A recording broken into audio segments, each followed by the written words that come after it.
financial literacy, and the human condition. Welcome to Financial Fitness with the Money Doctor, Dr. Francis Rayam. And so what happens with most college students is you get to college super excited, who cares, I'm paying the student loans, but then you have this insane pressure to perform because of the fact that you're making a long-term, lifelong commitment to debt.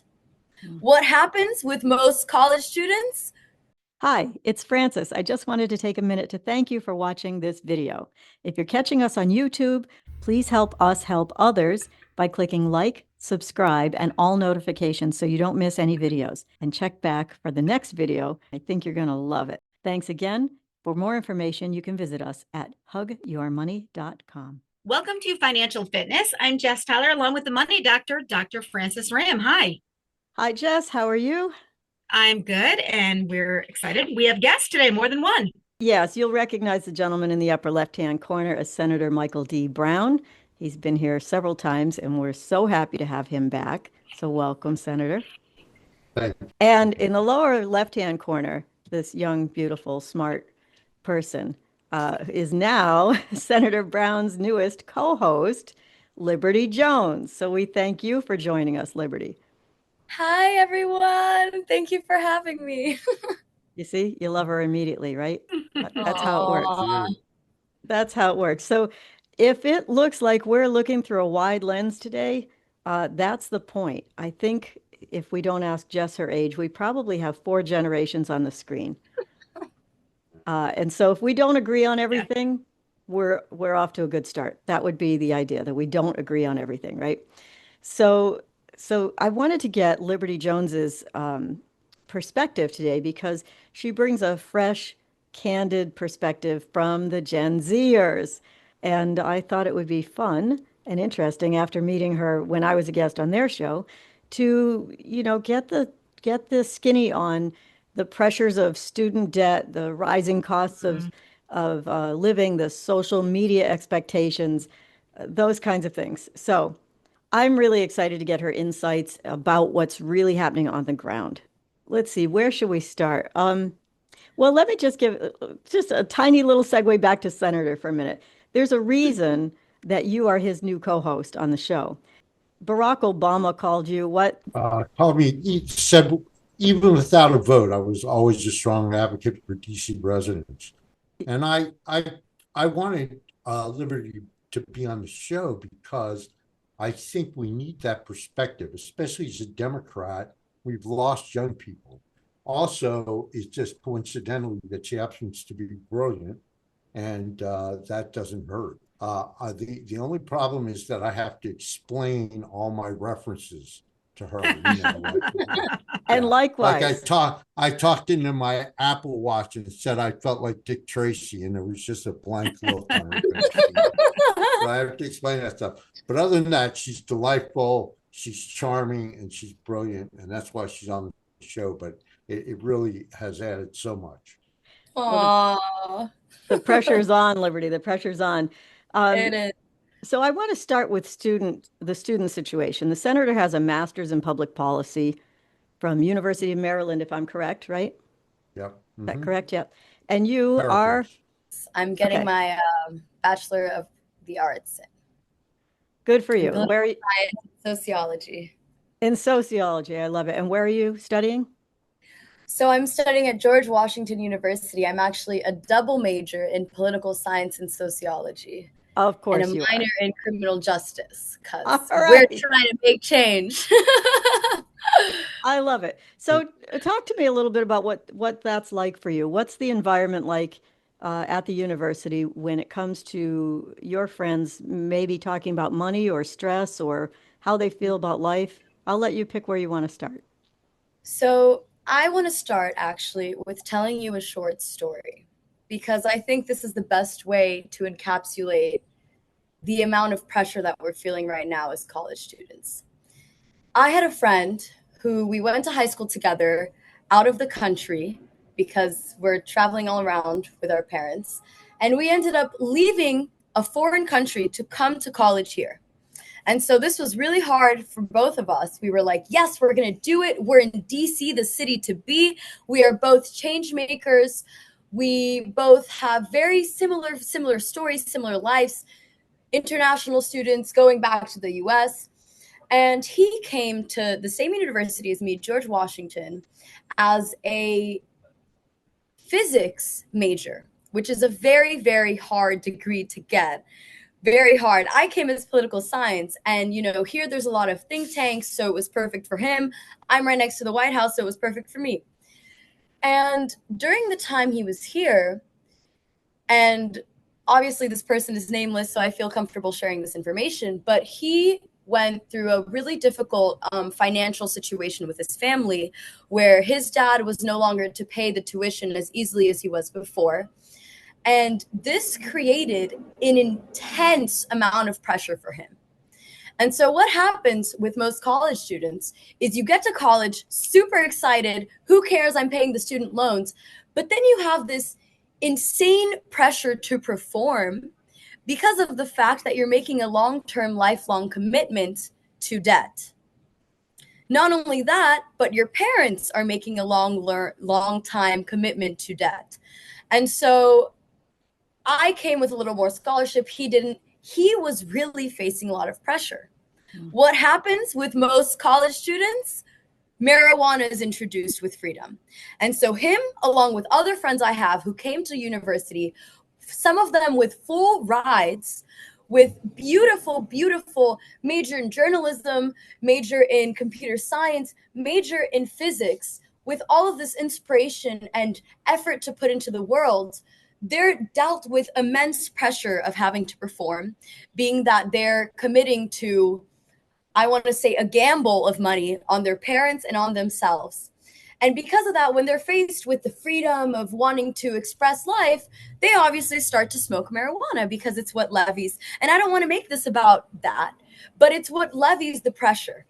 And unfortunately, kids nowadays are looking for ways to levy the pressure of having to deal with a lifelong commitment of debt. And it's not being aided at all. If anything, the current government is cutting down on the ability to help with financial aid and scholarship. And so this kid, unfortunately, could not continue to pay tuition. He started failing out of his classes. He switched from a physics major to a philosophy major and had to go back out of country because he could no longer pay tuition. My other friend, who was a journalist, brilliant student, she came on full ride, also could not deal with the pressure. And I would love to pin it on other excuses, but I saw these kids feel the fear of even performing because of the lifelong commitment to debt they made. And I see this, two of the most brilliant kids I've seen. Now she's taking her third semester off, and she doesn't know if she's going to continue because her parents no longer want to pay for her immense student loan debt. And so, what's the point of even going to university if you're going to spend at least $20,000 for 1 year just to be set back on all of your life goals and all of your dreams because you can't encompass the pressure of having to commit to a life-term financial commitment in just 1 year as an 18-year-old? You're not only fresh out of your womb trying to make it in the world, but now you're dealt with all of this pressure to perform. You want to make your parents proud, which ends up putting you in the complete different direction. And so I think the brightest people tend to be perfectionists. How do they deal with that? So, it's really horrible. I was shocked and surprised to see how impeding the current student loan situation really is and how in reality we could be doing so much more. I'm going to say one more thing because I know I've talked way too much, but they taught me that GDP is based on how good your workers are, right? Land, labor, capital. How are you supposed to have good workers without education? So it's really, I don't understand these politicians. Maybe you can explain it to me. If education is what's going to bring us up, why aren't we investing in that? Yeah. Bravo. What she said. Okay. What she said. Well, Wow. Oh, first, Senator. let me explain it to you. Liberty, we suck and we're self-centered politicians, and that's why you're not getting with it. But that's the thing, really, we started out saying that I had this education. I got my master's degree. I paid for everything, my books, everything. Yeah. And when I got out of school, I was $3,000 in debt, $3,000 in debt. Now I paid more than $90,000 for 3 kids. So that's $270,000 after taxes. And I made them all take out small loans, $5,000 a year. And my daughter, I just found out that I could pay down their loans with extra money in their that I put in their 529s, yeah. in their 529. So I looked at my one daughter's loan. She borrowed $20,000. She's been out of school 10 years and she still owes $21,000 and she's making payment. I was flabbergasted. So, that's a terrible burden that we never had to face. Even a guy that paid for everything. I got one little scholarship in one school, but $1,000. We are way far apart in age and in culture and in an environmental world, but in an economic world. But I do want to say there are some solutions. I know it doesn't seem like it, but I will not leave our viewers hanging. I promise to tell you some things that you can do, practical steps that you can do. And they're not what you would normally hear. I actually know we actually got a system patented to reduce this debt into sizable chunks, right? Where you can pay it and keep your credit clean and your parents don't have to refinance their house to be able to get you through college. And we can lift this pressure together. And I want to talk more about that in the second half and talk a little bit about paths that you can take to feel better about college debt, to feel better about whether you're hitting these life markers like, I'll never be able to afford to buy a house, right? So I want to address all of those things, and I want Liberty's help and Senator's help and Jess's help to do this in our second half. All right. In the meantime, let's get your phone number, Frances. Of course, it's 413-773-3333. Or you can go to hugyourmoney.com. We'll be back with part 2, Financial Fitness with the Money Doctor, Dr. Frances Ram on WHMP. Financial Fitness with the Money Doctor is underwritten by Franklin County Technical School. We build futures. Visit fcts.us or call 413-863-9561. Welcome back to Financial Fitness. I'm Jess Tyler along with the Money Doctor, Dr. Frances Ram. Hi. Hi, we're back. And we have more stories and solutions, I have to say. We never tell people about the problem without giving them some action steps that they can take to solve this. So I'm sure if you caught the first half of our show, you saw Liberty with an animated story, a passionate story about what it's like to be in the college environment and how worrisome it is and how much pressure people are feeling. And, when we were in school, Senator and I, and probably Jess too, the pressure was about, are we going to get good grades? Not about how are we going to be able to pay our debt when we get out. And I will do a little complaining here up front and say, picking up on Liberty's story, where she said, you're expected to figure this out at age 18. Well, we're not talking to students about what that looks like when they get out, when they're getting student loans. When you graduate, beginning salaries will be about this in this area. Your student loans will cost about this when you graduate. That means your debt to income ratio immediately upon graduation, 6 months out, right, will be this. You will have X number of dollars left to pay everything else. How will you live? We are not doing that. Unless I'm wrong, somebody write in and tell me, please. All the schools are teaching this and I've missed it somehow. But we are not arming kids and parents with this kind of information. What parent is going to say to their bright student who just got accepted to some Big Ten school, I'm sorry, we don't know how to pay for that. We're not going to do it. All they do is go to the financial aid officer, throw themselves on the mercy, get whatever help they can, find out that a freshman is only going to be able to get $5,500 in their own name, and the rest is going to fall to the parents, and then they scramble. The American dream, in my opinion, now it's become what college are you going to go to so you can get this great education. But we are completely ignoring the cost of it. Aside from community college now being free, okay, tuition free, which I'm happy about, right? Aside from that, you're talking about a lot of money in student debt. So back to Liberty for a second. I'm sorry for the rant, folks, but I do promise we'll give you a solution. Before I get to that, let me just say, stay to the end because the solution really will be about how to wrangle in your student debt and other loans, pay them off probably in about 9 years or less. I know that seems like an eternity to you, but it's way better than 10, 15, 20, 30 years. And be able to manage your money so you can live a normal lifestyle. You can afford to buy a house. You can afford to have a family. You can do the things you want to do. It's possible, but the path looks different than it did when the senator and Jess and I were all going through that. Jess, I've just aged you substantially. I'm sorry. Yeah, thank Okay. you. Okay. So let me ask you something, Liberty. Side hustle. Do you Side hustle. see pressure on students? Do they all feel like I have to turn my favorite hobby into a business? Yes, absolutely. And you know what's really interesting about that is that recently, social media is a really big thing for Gen Zers, right? We take all our trends off of there, our topics of choice. Recently, me and my friends, we've all been getting millions and millions of ads and posts and contents about how you can make $1 million overnight, $500,000 in 1 week, traveling the world. This is how. That's all we get. Yeah. And so that makes things even worse because it's like, wow, all these people who apparently found a way to open a small business and blew it up on TikTok. And the side hustle game out here is real. All of us, whether it be walking dogs or selling clothes online, I do all of them. We all have to have a means of doing that because, okay, you pay your tuition, great, you're able to go to class. How are you going to eat? What about rent? And a lot of colleges, their scholarships and financial aid programs do not help with housing.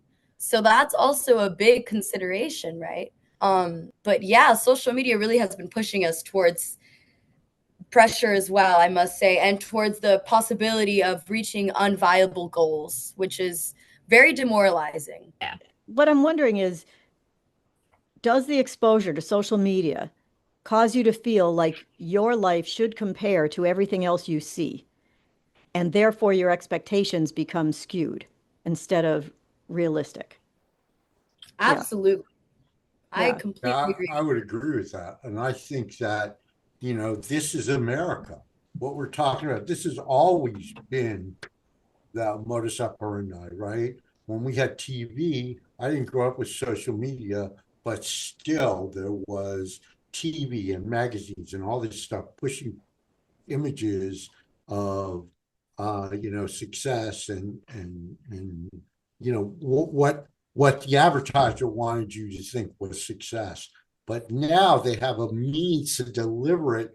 This is like mainlining this stuff. They not only have the means to get it to you, but they have the means to tailor it to exactly who you are. And the danger is that when you're 18 to 21 or 18 to 25, this is a very susceptible age for this stuff. So it's like the perfect storm. You have people that are looking for which way to go, and you have advertisers telling them, this is what you need to do. And I think it has a drastic effect. It had an effect on me in the 1960s. I wanted everything. I wanted to be cool, and I had long hair and I looked stupid. But that was the image. We all did it, right? We all did it to be different. We all were alike. We all wore Levi's jeans with holes in them, and we all right. Yeah. So, but I think now this is like advertising morphine. They can inject it right into your soul. Yeah, Well, it's things crazy. things are incredibly different now, and technology is moving so fast. Everybody's using AI. Well, I don't know about everybody, but certainly I'm sure Liberty's using AI. Everybody's using AI these days. But I wonder if the technology and if the times are changing the way students are thinking about their careers. Like, are more people thinking about working remotely, for instance? Is there conversation like that on campus? Like, How is it going to feel when you graduate? Will you go work for a corporation in a brick and mortar building, or will you work from home? Well, that was actually the solution for a lot of us, especially over this summer. Um, GW, my student population is people who are really active with nonprofit work and, change makers. And with Trump, his presidency, a lot of really good people lost their funding, a lot of really good people lost their jobs. And so joining the workforce as a new worker was impossible.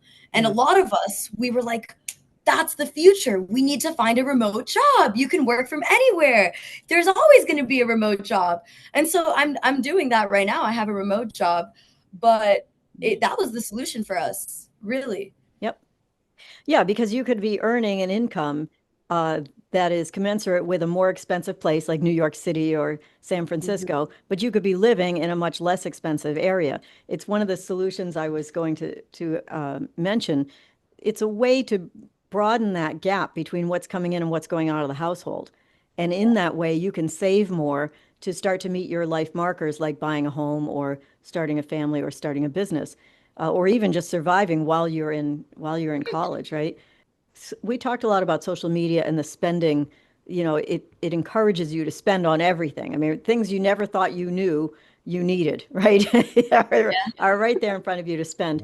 And that sort of pressure about being, comparative and having to keep up with other people that may not even be real at this stage. We don't know. But I know that you feel like you will never be able to afford a home, right? You and I have talked about that, Liberty, and that's an incredibly depressing thing to hear from our youth, right? But just understand you will be able to do it, but your path has to look a little different. There were people during the Depression who had to do things that were different in order to get through it, but they got there, right? So there are some things you could do. Like you could, for instance, I know it's not your favorite idea, right? But you could live at home longer and save some more money, right?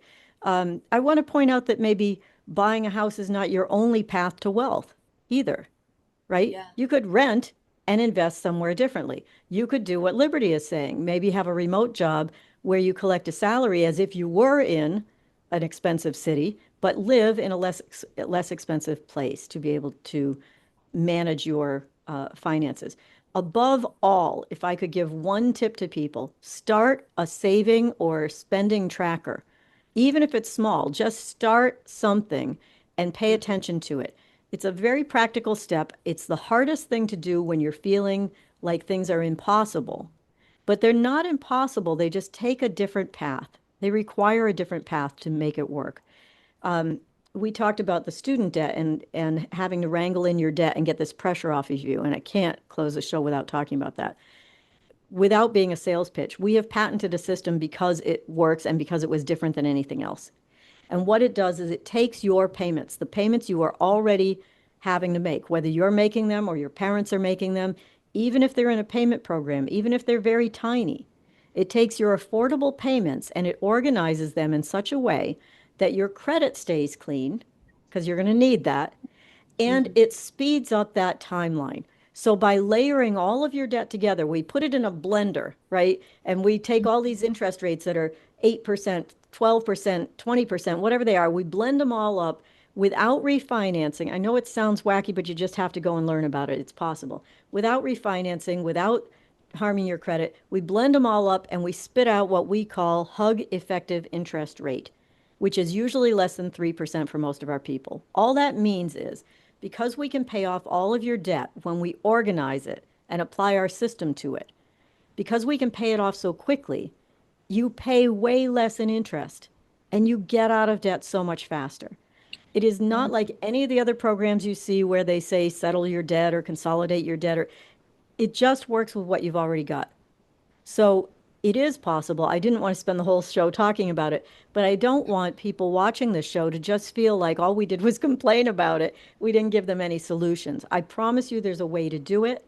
It's pretty painless. It's really affordable. And your parents will probably pick up the tab for it, if you need them to, because it's going to save them as well.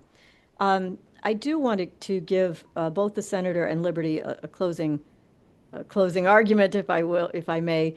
Senator, you first, I think. Well, I would just say that makes so much sense, but it's so hard to get across to young people.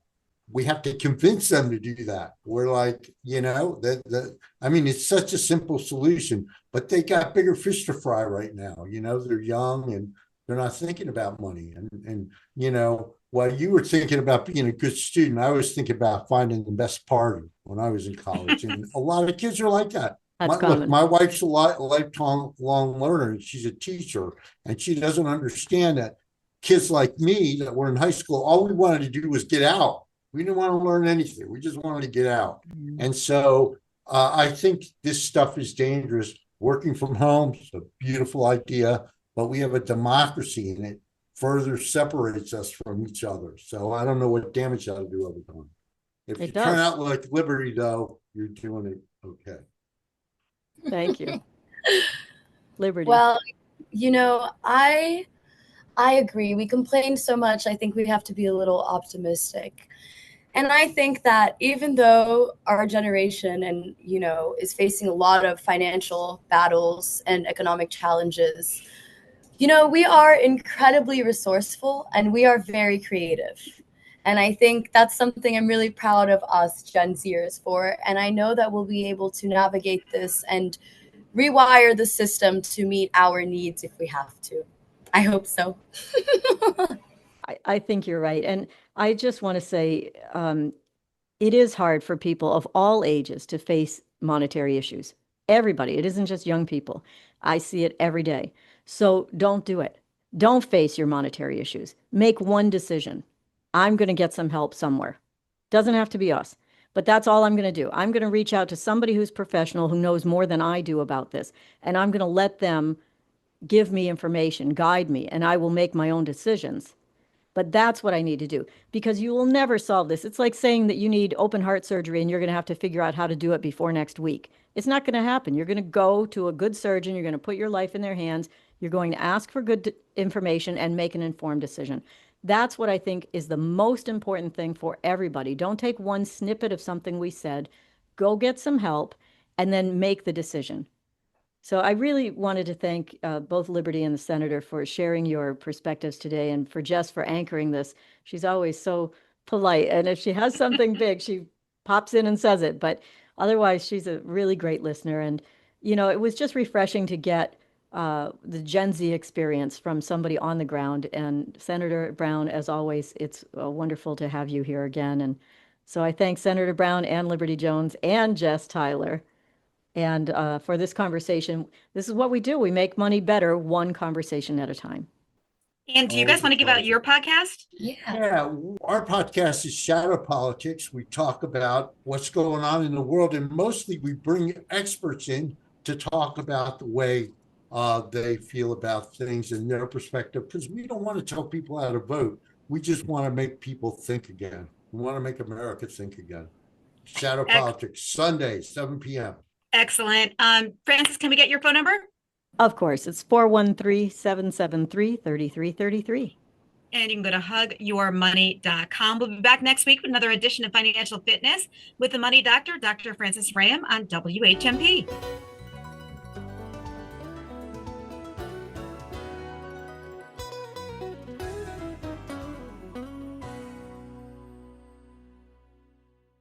Underwritten by Hug Your Money.